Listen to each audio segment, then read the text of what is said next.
ഹൈന്ദവ വിശ്വാസപ്രകാരം ഏതൊരു സനാതനധർമ്മ വിശ്വാസിയും അവൻ്റെ ആചാരം യഥാവിധി പാലിക്കുകയാണെങ്കിൽ അവന് ജീവിതത്തിൽ ഐശ്വര്യം മാത്രമേ ഉണ്ടാവുകയുള്ളൂ.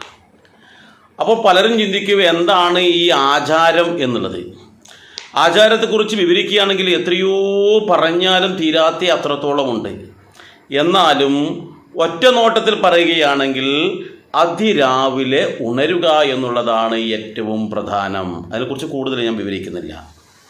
ഉണർന്നു കഴിഞ്ഞാൽ ഉടനെ ഭൂമി തൊട്ട് വന്ദിക്കുക, പിന്നീടോ കുളിക്കുക, സൂര്യ നമസ്കാരം ചെയ്യുക, അതോടൊപ്പം ക്ഷേത്ര ദർശനവും നടത്തുക. ക്ഷേത്ര ദർശനത്തിനോടൊപ്പം ആൽമരവും പ്രദക്ഷിണം വെക്കുക. പിന്നെയോ ഭക്ഷണത്തിന് മുമ്പ് കൈകാൽ കഴുകണം. എവിടെയെങ്കിലും യാത്ര ചെയ്ത് വന്നതായിരിക്കാം, കൈ മാത്രമല്ല കാലുകൂടി കഴുകണം. അതിൻ്റെയൊക്കെ പിന്നിൽ വലിയ തത്വങ്ങളുണ്ട്. അതൊക്കെ വലിയൊരു വീഡിയോ ആയിട്ട് മറ്റൊരവസരത്തിൽ ഞാൻ കൊണ്ടുവരുന്നുണ്ടാകും. ഏതായാലും കൈകാൽ കഴുകുക. പരമാവധി സസ്യാഹാരം കഴിക്കാൻ വേണ്ടി ശ്രമിക്കുക.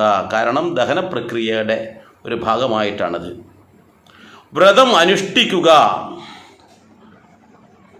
പലകയിൽ നിലത്തിരുന്നുകൊണ്ട് ഭക്ഷണം കഴിക്കുവാനും ശ്രദ്ധിക്കുക.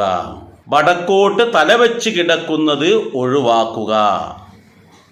കിടക്കുന്നതിന് മുമ്പ് പ്രാർത്ഥിക്കുക. ഇവയൊക്കെ ചെയ്തതെന്തിനറിയോ? നമ്മുടെ ശാരീരികമായിട്ടുള്ള നന്മയ്ക്കും ഉയർച്ചയ്ക്കും വേണ്ടിയിട്ടാണ്. അതോടൊപ്പം ആയുരാരോഗ്യത്തിനും വേണ്ടിയിട്ടുള്ളതാണ് എന്ന് നമ്മൾ മനസ്സിലാക്കുക. അപ്പോൾ ഇത്തരത്തിലുള്ള ആചാരങ്ങൾ നമ്മൾ പാലിക്കാൻ വേണ്ടി തയ്യാറാവുക.